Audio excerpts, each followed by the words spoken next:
All right. Well, welcome everyone. Thank you so much for being here. You have choices of where you're going to spend your time, and especially on a lovely spring evening that we're having in Williamsburg. We are so pleased that you are joining us this evening. Um, my name is Elizabeth Drembus. I am the genealogist with the W&M Bray School Lab. In service to the Bray School Lab's mission to uncover, document, preserve, and disseminate the history as well as the legacies of the Williamsburg Bray School, we host a monthly series on Zoom in order to share recent genealogical findings, engage the descendant community in this work, in order to broaden our understanding of those legacies. And we enlist the help of historians, genealogists, as well as the general public in furthering the conversations and the research surrounding the Williamsburg Bray School. So the monthly Zoom series is called Bray School Stories. And this evening's focus is seeking siblings Isaac, Clara, and Johanna Bee. But first, some housekeeping items. Again, for those of you who are just joining us or joining us for the first time, please know that we are recording this session. The recordings are posted to our YouTube channel, so if you would prefer not to be recorded, simply keep your cameras off. If even that is too much, we certainly invite you to watch the recording once it's posted to the Bray School Lab's YouTube channel, probably in about a week or so. And to find it, you just Google Bray School Lab YouTube, and you'll find all of our past recordings there. I'm delighted this evening to be joined by two of our students who generously volunteer their time in the lab, Keaton Drennan and Ashiya Lawrence. And I'm going to more fully introduce them when they begin their parts of the presentation. But thank you, Keaton. Thank you, Ashiya, for being with us this evening. So our monthly sessions are designed to spark conversation. And normally I would share a slide and then we'd pause and we kind of talk about it. But this evening, because we have so much information to share, I would ask that we hold questions until the end so that Keaton and Ashiya are able to share all the information that they have with you this evening, and then we can get into a conversation. And questions can be placed into the chat. They can be just raise your hand. The director of the Bray School Lab, Dr. Maureen Elgersman-Lee, is with us this evening, and she's also acting as a co-host, so she'll be able to see those questions coming in through the chat as well. So, all right, let's get started. Before we jump in, I want to alert you to, if you're going to be around on Friday evening, we are welcoming Karen Wolf to the W&M Library. She is going to be giving a talk on her book, Lineage, The Genealogy and the Power of Connection in Early America. I am about 3 chapters in, and it is dense and it is amazing. And being a genealogist, I appreciate the work that she's put into this. So it's free and open to the public. If you happen to find yourselves in Williamsburg on Friday evening at W&M Library from 5 to 7, she's going to be giving a talk, and then there will be a light reception following. So I implore you to consider joining us for that evening on Friday. And Elizabeth, if I can, I really want to encourage people to register Oh, for that great. event. It's going to be in the new, beautiful Mackenzie Theater. Um, we expect that there will be significant interest. So if you think that you're going to go, please do think about registering to really secure your spot. It's a We don't really know if good it'll point. go to a waiting list or not. We have Sadiqa Johnson this week, and she's gone to a waiting list as well. So, Oh, wow. yeah, Okay. so. All right, just want to Terrific. add that. Great. Thank you. Thank you. Terrific. All right. So we're going to go ahead and move on. It looks like everyone is starting to come in now, which is terrific. And here we go. So where we kind of left off in January of 2024 was looking at Isaac Bee and his trajectory from attending the Williamsburg Bray School in 1765 to where we lose sight of him in 1793. And we knew a little bit about his son, John B., who was still living in Mecklenburg County, even though Isaac had been sold away from Mecklenburg County and had been in Richmond. And then through a dramatic freedom-seeking move, he took a horse and booked it on out of Richmond. And that is the last we'd really seen of Isaac in the records. And so in the lab, this is where we had left off. And if you're interested in looking at that recording, we have that on our YouTube site. It's from January of 2024, and that one is Seeking Isaac Bee. And so in the lab, we decided we need to come back. We need to see what more we could find about Isaac and really kind of pick all of this apart. So we created a project called What Happened to Isaac Bee Project. And we really wanted to see if we could answer this question. And how were we going to do this? We were going to dive back into the research with fresh eyes, new student views on this, looking at all the new leads. And so we put a list of people that we'd want to research together. Isaac, his sisters, his last two enslavers, Richard Littlepage and Samuel McCraw, as well as Fleming Bates, because we know that there was a Quaker connection to the Bee family early on in Isaac's father's history. We also knew that there were places to research. Where could more records be found? Had we really combed through everything?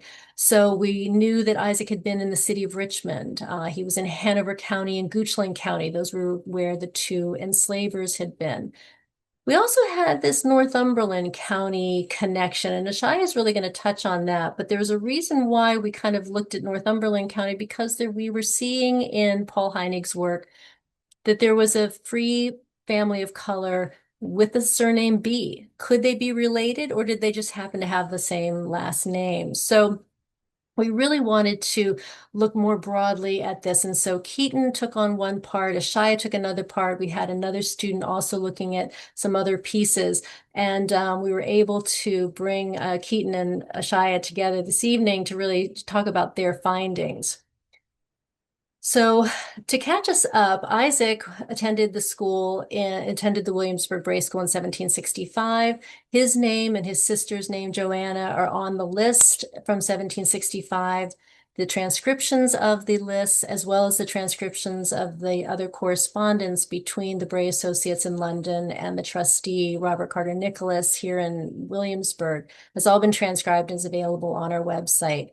But that's where you can see these two lists that we're going to kind of be referencing this evening. So 1765, Isaac and Johanna, enslaved by John Blair, attend the Williamsburg Bray School.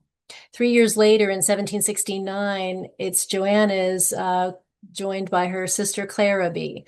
And so we were looking at those two, and as we were looking at, kind of Isaac, what else could we know about his sisters? Could his sisters kind of lead us to where he was?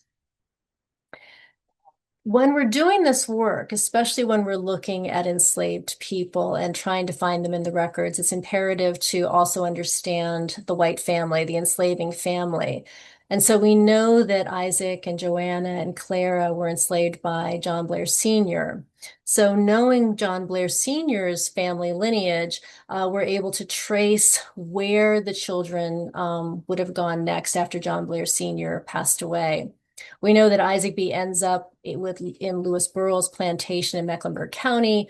And then we also see that John Blair Jr. ends up with Clara and Johanna after the Revolutionary War, because we see them in this 1783 tax list. John Blair is listed as the person who's responsible for the tax. And the tax lists in Virginia in 1783 do list the names of the enslaved people in those households. So we see Johanna and we see Clara. And I've highlighted Lydia because it turns out that Lydia is a daughter or is a sister of Johanna and Clara, based on some other records we were going to be finding a little later on.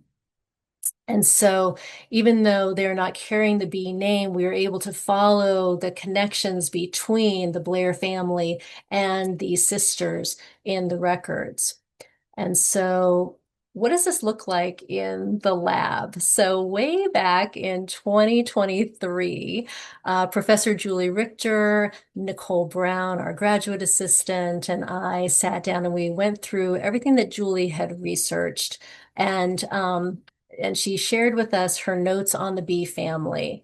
And so we started drafting out the family tree, and what records we had that really supported these connections. So we had obviously the Williamsburg Bray School list. We had Johanna and Clara on a tax list, and we then had Lydia on a tax list. Then we also found Mary B, who's going to show up, and Keaton's going to be able to spend a little bit of time talking with her. But Mary is in the Bruton Parish Register, the daughter of Fanny, belonging to the Honorable John Blair, Esquire. And Julie Richter had kind of had looked at the this connection from Lydia and then Mary, who also goes by Polly, and this connection to a Richard Bowler and moving out of the Williamsburg area into Richmond. And so that's where I'm going to let Keaton kind of pick it up from here. But I want to introduce our speaker, Keaton Drennan. Keaton is the class of 2026, so we are going to be celebrating her graduation, but also mourning the loss in the lab. She is a senior at William and Mary. She is double majoring in government and history.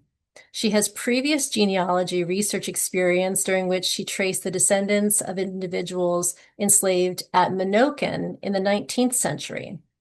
After graduating this spring, she plans to pursue opportunities in public history before applying to graduate programs in history. So, Keaton, I'm going to turn this over to you and welcome and thank you for being a part of Bray School Stories this evening. Yes, thank you so much. So again, my name's Keaton. I'm a student thought partner with the lab. I've been working on the Bee project for the past year. And today I'll be sharing some of my findings, not all of them for the sake of time. But yeah, so I decided when I first started researching that I wanted to focus on Johanna and Clara Bee. Not a lot of information had been found out about them, and they just really grabbed my attention, and I just wanted to see what I could find. And yeah, and I also wanted to focus on their sisters, Polly and Lydia. So, just for a framework of what I'll be going over, so I'll be starting off with some of the collections that I've looked at, just like a general overview. And then I'll get into some specifics on some of my findings. And yeah, and maybe some future research suggestions for other volunteers. But yeah, some collections that I've looked at include the Mutual Assurance Society papers with the Library of Virginia. If you're interested in architectural history or genealogy, this is a great resource.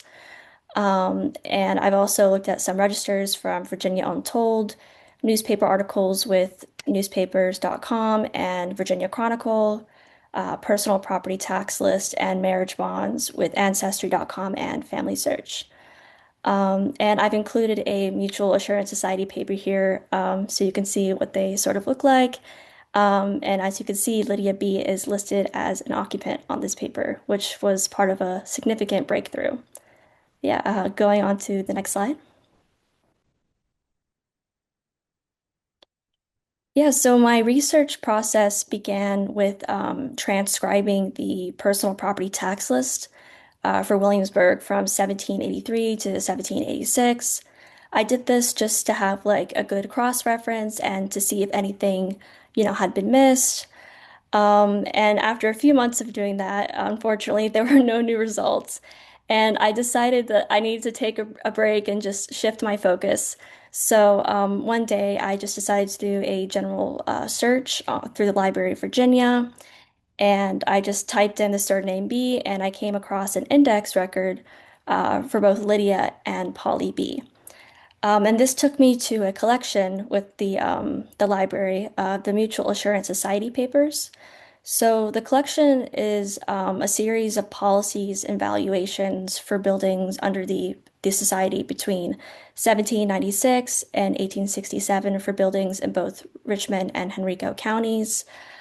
So the policies include the name of the insured, the place of residence, the location of the property, the name of the occupants of the property, and descriptions and estimated values of each structure that is listed, as well as like an estimated value of each of the structures. And these two index records, this was the point of breakthrough because nothing had really been found.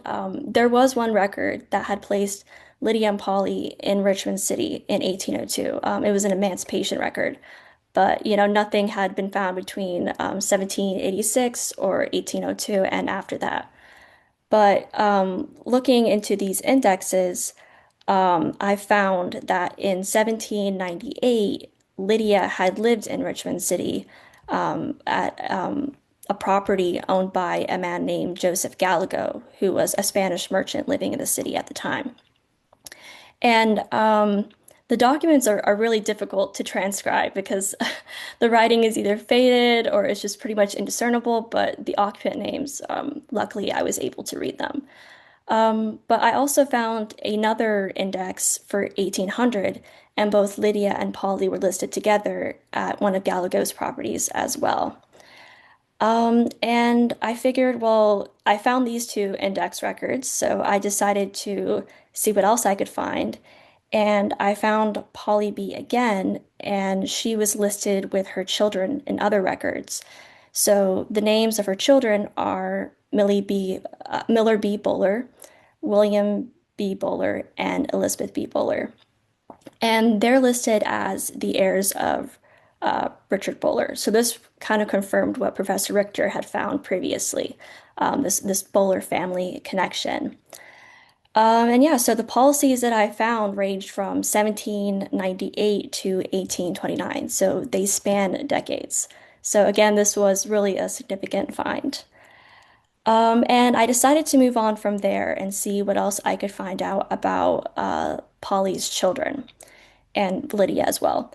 So I decided to look at the Richmond Personal Property Tax List, and I also found them listed spanning decades. And this was the point where I found the last mention of Lydia B. For 1815, I believe, in the in a personal property tax list. But yeah, and I also decided to consult newspaper clippings to see if they were mentioned in Richmond City throughout this period. And I came across a newspaper clipping around 1810, and Mary B. had petitioned the General Assembly for property that she had inherited from Richard Buller. And she wanted to be able to dispose of that property and sell it and take the revenue from that property and invest it for her and her children. So that was pretty incredible, finding that and also just seeing her words. And yeah, and I continued with that search, and I also found some more information about her children. So I came across another newspaper clipping mentioning a chancery court case between the Mutual Assurance Society and Polly B and her children. So the defendants listed were Polly B, alias Polly Bowler, Archibald Bell and his late wife Betsy B, Mordecai Marks, William B, and Miller B. And at this point, that's where I found the Bell family, and I was able to expand the B family tree.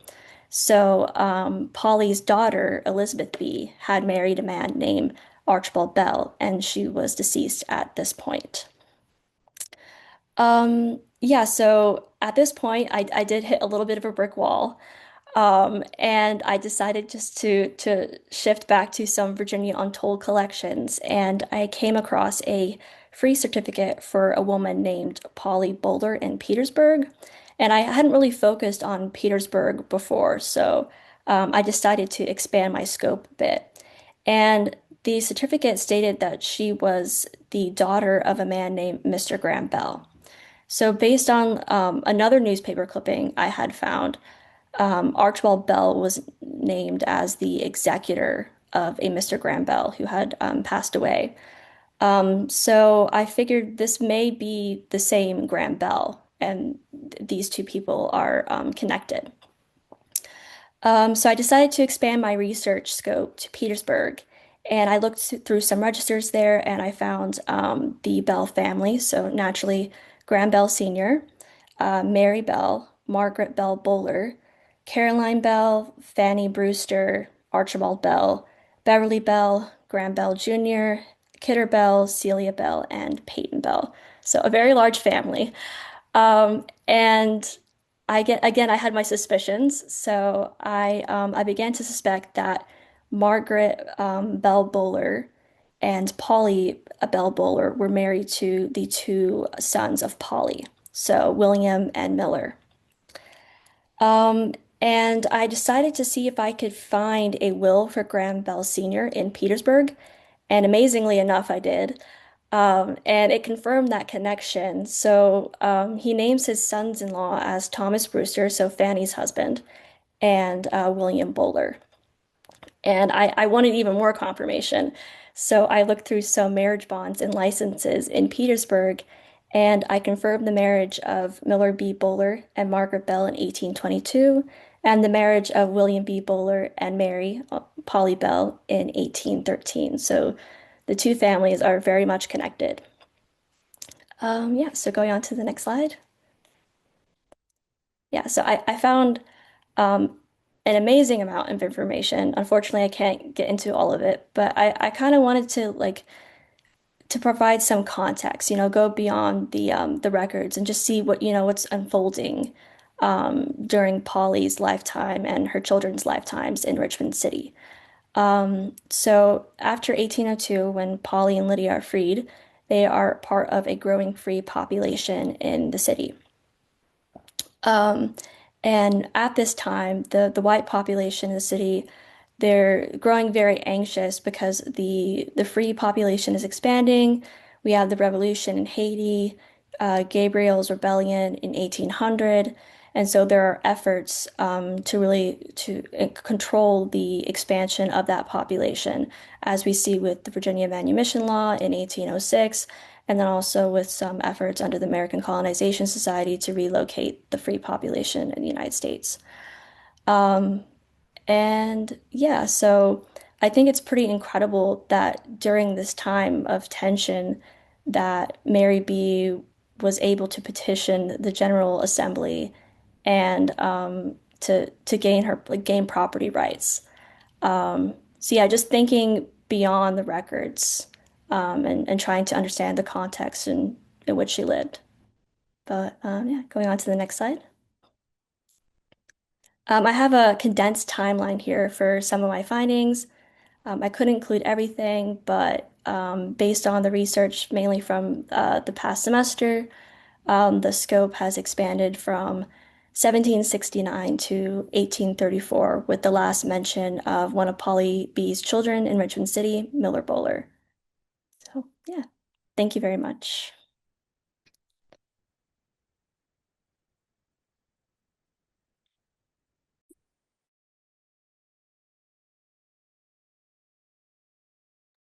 Thank you, Keaton. So you can see we started off with just the names of three of the Bee children from the records from the Williamsburg Bray School.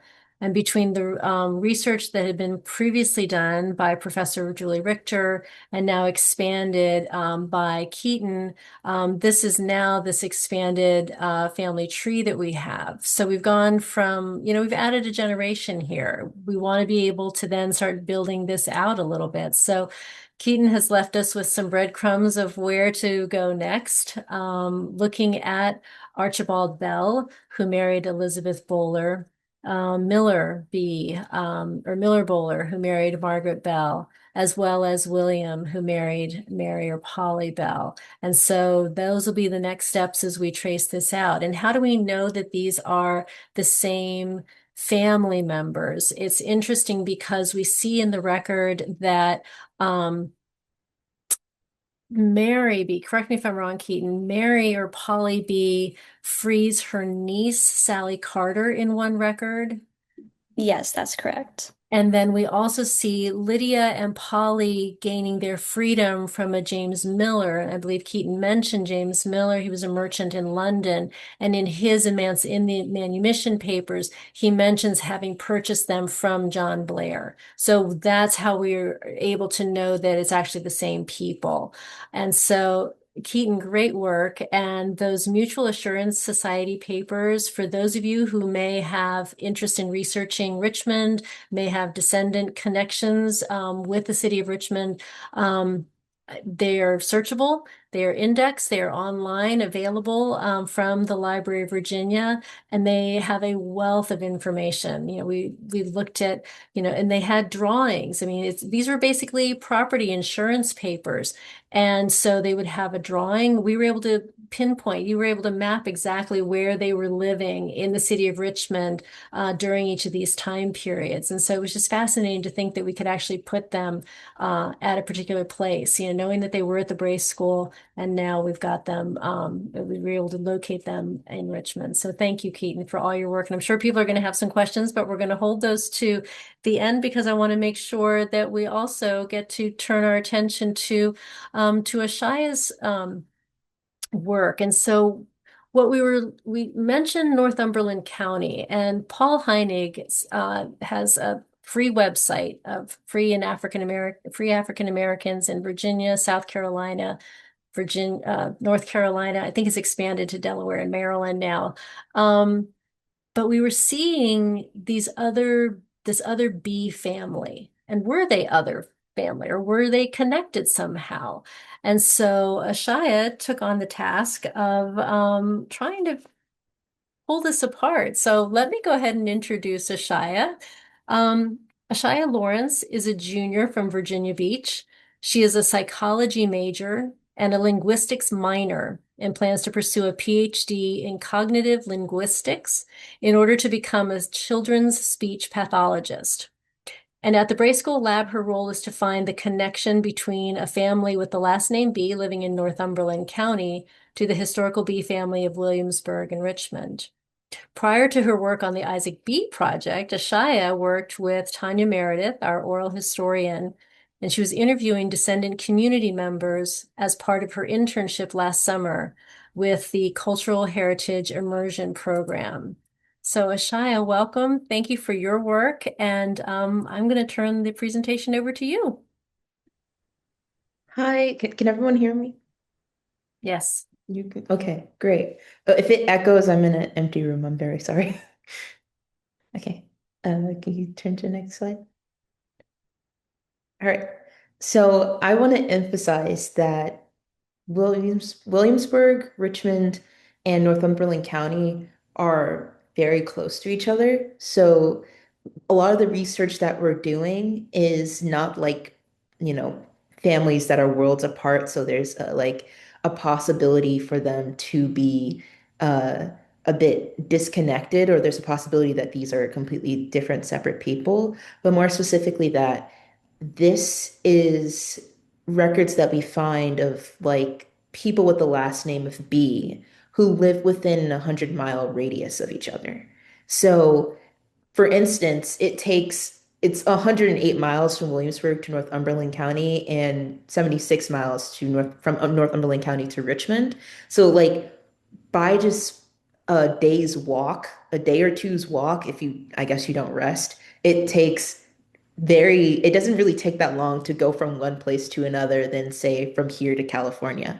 So the possibility of these people being related to each other increases because of the fact that they live in such a small general area.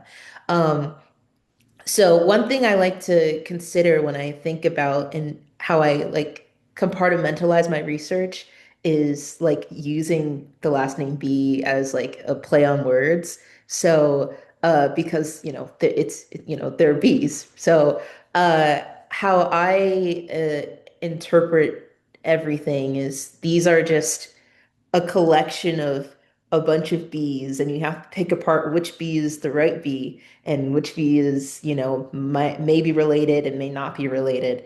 So but we're going through 100 years. For me specifically, I went through about 100 years worth of research to find the possibility of just one family lineage, and that's 100 years worth of information, but at the same time, that is about 3 generations, which makes it better than like 500 years of research, but it's still a lot of family connections that you have to piece together. So yeah, I just wanted to emphasize that. But yeah, next slide, please. So most of the research that I was doing, I found a lot of records specifically on online public trees.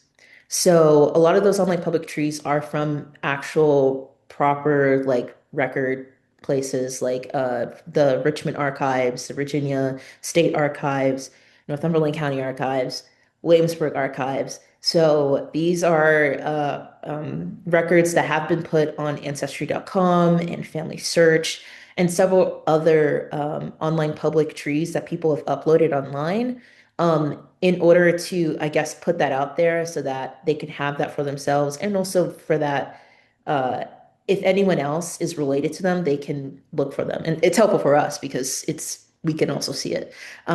So we also had personal inquiries. We had a people who claimed descendancy from Northumberland County, and they asked us to see, connect all of these people together and see if they're related to Isaac, Johanna, and Clara. So yeah, that's what we've been trying to do basically. So we're trying to figure out if these Northumberland County bees are connected to the bees in Williamsburg. So, yeah, next slide. So, how I did my research was I went from present to past. Um, and it's actually, there's two different methods specifically for genealogy, and it's going past to present and present to past. So for Keaton, for instance, she went from past to present, and that worked out really well for her. For me, that did not work out really well for me at all because I hit a roadblock very quickly into my research. So what I did instead was I decided to track the Northumberland family line and see if I could trace them back to any bees located either in Richmond or in Northumberland County. And I was able to compile a bunch of records. The last one being the latest one at least, being the 1918 World War One draft record for an Isaac Bee. Now, you're going to see a lot of names that come up that are constantly replayed over and over again, which for us is kind of trippy because you have someone 100 years, over 100 years after Isaac B. from Williamsburg escaping to freedom, having the same name as somebody named Isaac B. only 100 miles away, uh, you know, in like Northumberland County, being drafted for World War One. So it's kind of jarring because you'll have things like that and several names repeating over and over again, and you have to shift through which ones are the right ones and what time period are they in. So we have draft records, we have death records, we have censuses, and that was a lot of my research was going through like federal censuses and records and things that were uploaded online by people and also onto like archives for all of these like federal institutions and compiling them together to make sense and to be easier to be read. So for the 1916 death certificate, we have one for Rufus B. Jr., who was the brother of Isaac B. And those two brothers they had three other siblings, Margarita, Monroe, and John. And their father was Rufus B. And he's on the 1910 federal census record with all of his children and his wife. And he's the main household, like head of the household. Next slide, please. So we went further back than that, and we found a 1894 register for a Lucy Bee, who's the daughter of Shadrach Bee. So Shadrach Bee will appear many times because Shadrach Bee is also the father of Rufus Sr. Rufus Sr., as you can see on this made nicely made genealogy chart that I made in PowerPoint. Shadrach and Anne B had Lucy and Rufus B. For now, we're not sure if they have any other siblings, and that's honestly the biggest part of my research that I have to do right now is finding if they have any other siblings. Um, but within that, you have Shadrach and Lucy, or Shadrach and Anne making Lucy and Rufus Sr. And Rufus Sr. marries a Narcissus uh, Burrell. Narcissus Burrell is the daughter of William and Eliza Burrell, and all of them are from Northumberland County. Um, However, Narcissus is also referred to as Sarah, and she's specifically referred to as Sarah in the 1918 World War I draft record for Isaac B. when he gets drafted. So we know that because there is another record of her where it says her full like legal name, like Narcissus Sarah Burrell. So we're able to be okay, well, that's the name that she probably would like to go by other than Narcissus. And a lot of the records, it also has an S for her middle name. So within that, we go even back farther to the 1880s, and it lists Heathsville Township. And this is a very integral piece because Heathsville Township is one of like two other unincorporated towns that are in Northumberland County that is consistent in these records, that a lot of the people that are in the record as a B member or like or someone who has the last name B lives in. So all the people that I'm going to tell you about in the next 5 minutes, uh, they all live in the same exact township, in the same county, in the same time period, and show up in the same records. So yeah, and so yes, yeah. Another thing is in this 1894 death record, we have another person named Walter B, and he's a son of a man named Winston B. In the death record, they state who's the parents of the people who died. And we haven't found anybody with Winston B outside of that death record.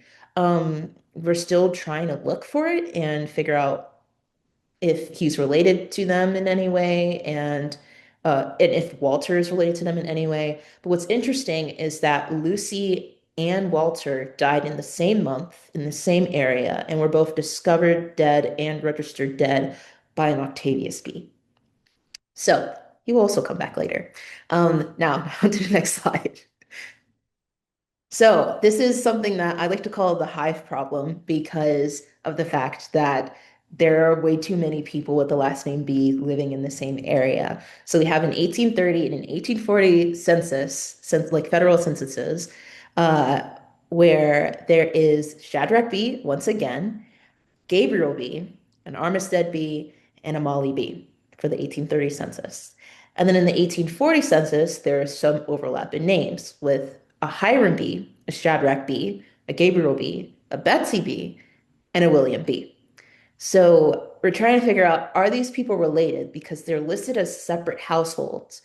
And there's, so far we haven't found any like specific relatives that would put them together. But the fact that in both of these two records, they are listed, and in another record, in a marriage record for Rufus and Narcissus, there's other instances of these bees appearing in the same record. So yeah, but one thing that's really interesting about all of this is that when we look at all of these records, it states that all of them are free blacks. So they're all free blacks. And something that me and Miss Elizabeth were talking about earlier was that we're not exactly sure if they were born free or if they were emancipated at some point in their lives. But very clearly, you can see, considering like the ages that they have, most of the bees in the 1830 record are in their 20s or 30s. And they were either listed as, yeah, all of them are listed as free in the section of free blacks in the 1830 census. So that means that they were at least freed in their early 20s or at some early age, or they were born free, but we're not sure. At least for Gabriel, we do know that he was at one point enslaved, and we don't know exactly when he was emancipated though. So yeah, there's a lot happening, and we just have to try to figure out pieces and bits of it. And there's a lot of details that are unanswered, but it feels like things are coming together slowly but surely. But yeah, next slide, please. So here we have is the 1840 record. This is for Hiram B, Shadrach B, Gabriel B, Betsy B, and William B. Now, I want you to pay very close attention to Hiram, Shadrach, and Betsy B because they will appear again in the next slide. So please, next slide. So there's three B's. There's one marriage register. So in January of 1879, this is all the same marriage register. Catherine B marries Henderson Skinner of North Carolina. In October of 1879, Alavita M.B. marries Octavius Redmond. And November 13th of 1879, Narcissus Sarah Burrell marries Rufus B. Sr. So, next slide, please. In that marriage record, there is a Betsy B, Hiram B, and Shadrach and Ann B. So this tells us that at least all these people were in the same general area as each other. It's more of a confirmation that all these people lived in the same neighborhood. They all had children who married in the same year, only months apart. And we know who they are now married to. So for Betsy, it was a Joseph Thomas. For Hiram, it was Elizabeth Laws. And of course, we had Shadrach and Anne. And that gives us more of a wider family tree. Now, I haven't found any information specifically on Joseph Thomas and Eliza Laws. However, we are still going through everything, especially trying to pull all of this information apart. So, yes, next slide, please. So, like I said before, one person that comes up quite often is Octavius B. In Lucy and Walter's death record, it states that he is a friend. It doesn't state that he's a family member. It doesn't state he's a cousin or any sort of relative. It states specifically that he is a friend, which is interesting because he shares the last name of both of them. And there are other records that appear where we can tell this is the same B because of the same age and of him also living in Keysville Township, Northumberland County. So there's a record from 1880 with him and his wife, Sarah. And that is the one on the left, and as well as his children, Willis, Edward, Mary, Caroline, and Elizabeth. Now, what made me a little bit confused was specifically the 1910 record, where it is a completely different family that he has. And we figured that there's a possibility that this is the same bee because one, it's still in Heathville Township. But also the fact that in the 1880 record, he is 30 years old.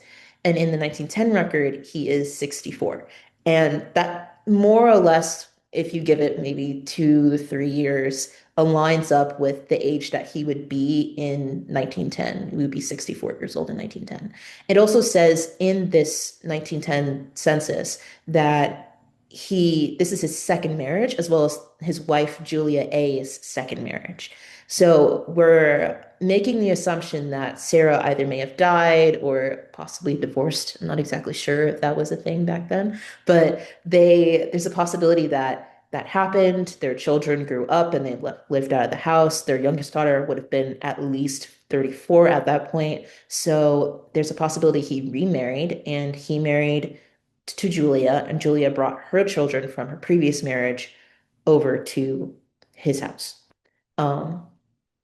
So yeah, it's really interesting, and we're trying to figure out if there's any connection with them. The only absolute connection that we have is the fact that he was in the death register for Lucy and Walter B. But it's weird because, like I said, he's listed as a friend.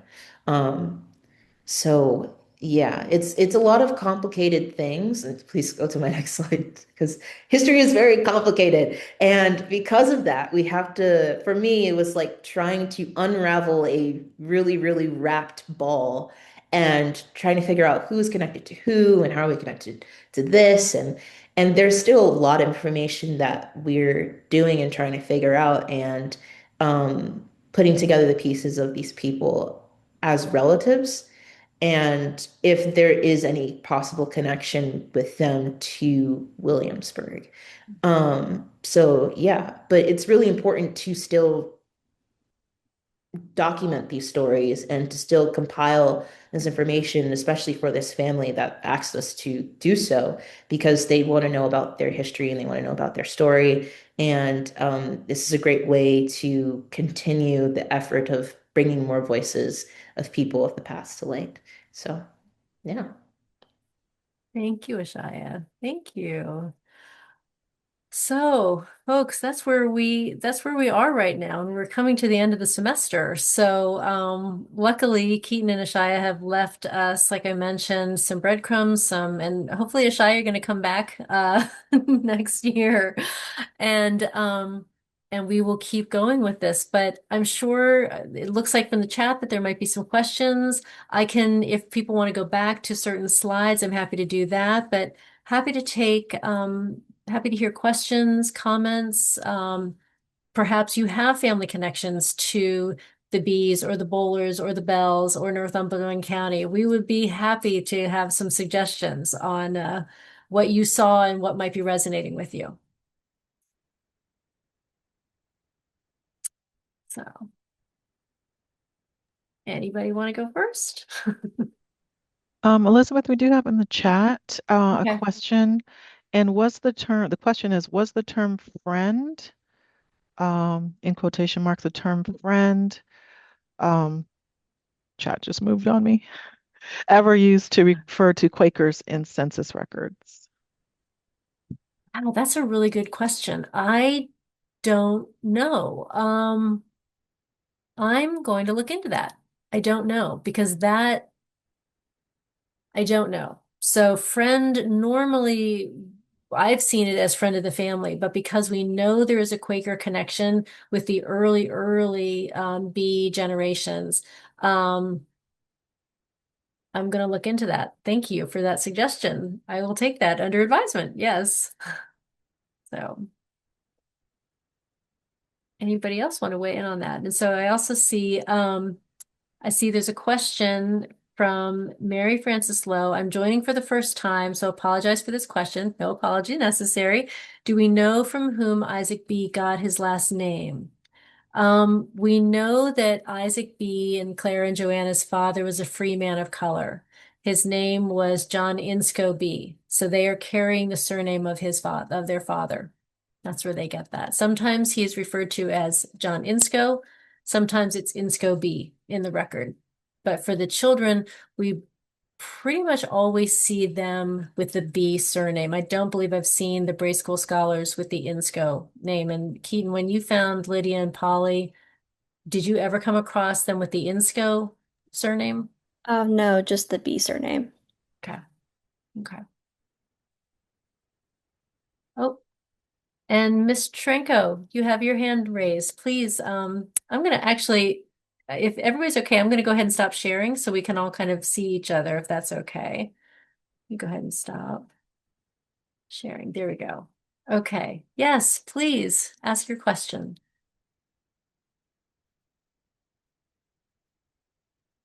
No? I can see if I can unmute. There we go.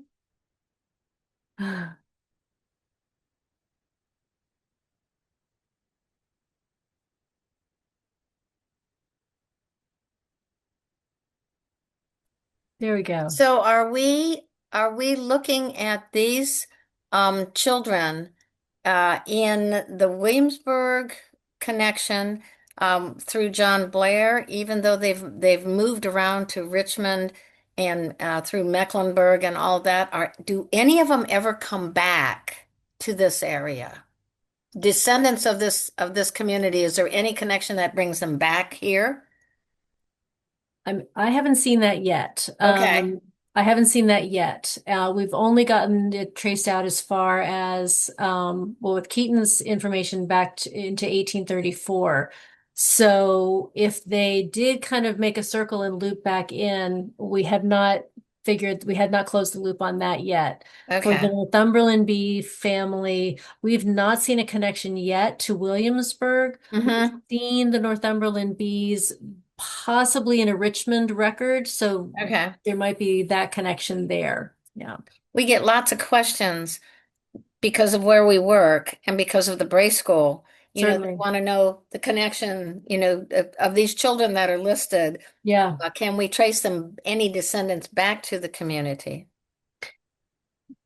For the three Tough. lines, or well, for the lines for Johanna and Clara, and now eventually Mary, Polly, Mm-hmm. and Lydia, not yet, is Not what I yet. would ask. Yes. We're keep working. Right, right. We're gonna keep at it. Yes, Good. yes. And I saw there's this question that John Blair mentioned. Is the John Blair mentioned a nephew of Reverend James Blair, the president of William and Mary? Yes, that is exactly who John Blair Sr. was. John Yeah. Blair Jr., his son became one of the first Supreme Court justices. So yes, this Blair family is rather prominent in American history. And yes, very much connected to the College of William and Mary. Yes. Other questions? Really, really good work. Really good work. That was amazing. It's been a really good semester. Yeah. Amazing. Yeah. Oh, so I'm gonna let Keaton and Ashiya take this question. How do you feel when you see a new B entry in the records? You go first. Okay. Um, Excited, yeah, because like after months of like not finding anything, like the first semester, it's a surreal feeling, and I have to remind myself to be patient and like keep track of my research log and yeah, n not go crazy with the research deep dive. But yeah, it's an amazing feeling. Yeah. For me, it's a little frustrating, mostly because I keep on finding them. So like I keep on finding so many bees and I don't know how any of them are related to each other. So it's like I'm constantly finding a new person like every other month and there's always a new name or it's the same name, but it might not even be the same person. So yeah. It is. It's really this tension. It's really, it really is. But I will say that both Ashiya and Keaton are lovely. And when they find something, they run into my office with their laptops open and say, I think I found something more. And it's just been marvelous. So, there was a question, is all of your research done online or do you go to libraries, courthouses, et cetera, and other locations? So for working in the lab, you guys go ahead and take the question there. Where has most of your successes been? So most of my successes have been online, through digitized records. There have been records that I've wanted to look at that are in library archives, but unfortunately I can't make the drive because of school. But I've been very lucky to find information online. Also, same to that. I've been also being online for the majority of my, if not all of my research. And I would like to go to Richmond and also Northumberland County to see if I can get some physical records, but also because of school, I cannot go all the time. So yeah, it's been mostly online. Exactly. Exactly. We are hoping to, I'm hoping to kind of pick up where these two young ladies have left off and maybe do a little bit of on-site research in Richmond this summer. And for the research for Isaac Bee previously, we did make 2 treks to Mecklenburg County to look in the libraries there, to look in the county courthouses there as well. We were able to find some information on Isaac Bee in the archive holdings at the Library of Virginia that they had not digitized. So it's a combination, but for our students, it's mostly going to be online records. But we do have this massive spreadsheet of different libraries and different repositories, and anytime there's a collection that that's not online and that's not in Williamsburg, we throw it into the to-do list. We have this massive to-do list that includes National Archives, Library of Congress, Library of Virginia, Virginia Museum of History and Culture. So we have plenty of trips that we would like to take. Yes. Neat. So, Really neat. okay. That's amazing. Anyone else? Any other? Oh, yes. Charlotte, you have your hand raised. Yeah, I do, just because I have been the family genealogist for both sides of my families for 40 years. And so Okay. this is a fascination, just so fascinating to me. And I donated all of the records for my mother's family to the Library of Virginia. Wonderful. But I don't know if it's the Library of Virginia, but I know there is a library in Richmond, probably more than one, putting out a call for volunteers who are familiar with 19th century handwriting, 18th and 19th century handwriting, to help them transcribe these records and digitize them. So if anybody shares my interest and has time, volunteer. Wonderful. To that point, I have been extremely lucky that the students that we have at William and Mary are able to read the cursive handwriting. And that is a true skill that I think will carry them forward, especially if they're going to stick with any kind of genealogical research. So, yeah. So, any other last minute comments, reflections, suggestions? Want to make sure everybody's had a chance to ask. We've been so excited about putting this program together because this is what I've always kind of wanted Bray School Stories to be, where we have things to share and we have new connections that have been made. We went through quite a dry spell, but this semester has been just marvelous and rewarding. So I appreciate all the work that Keaton and Ashiya have been doing with just this project to see where it could go, not knowing what we were going to find. So it's been really very rewarding. So folks, I'm looking at the time and I want to be really respectful of your time. I have appreciated you all being here. Again, I know that you have choices of how you want to spend your time and where you want to spend your time. And I'm thrilled that you donated some of your time to come and listen to hear about what Ashiya and Keaton have been working on in the lab. Thank you so much for being here. And we're so grateful that you all are with us in this journey. And please check out our website for other upcoming events. We'll have another Bray School Stories probably in June. And we're going to take a break in May since that'll be Memorial Day. And we hope to see you back here often. And we hope to be able to share new research findings. So thank you all and have a lovely evening.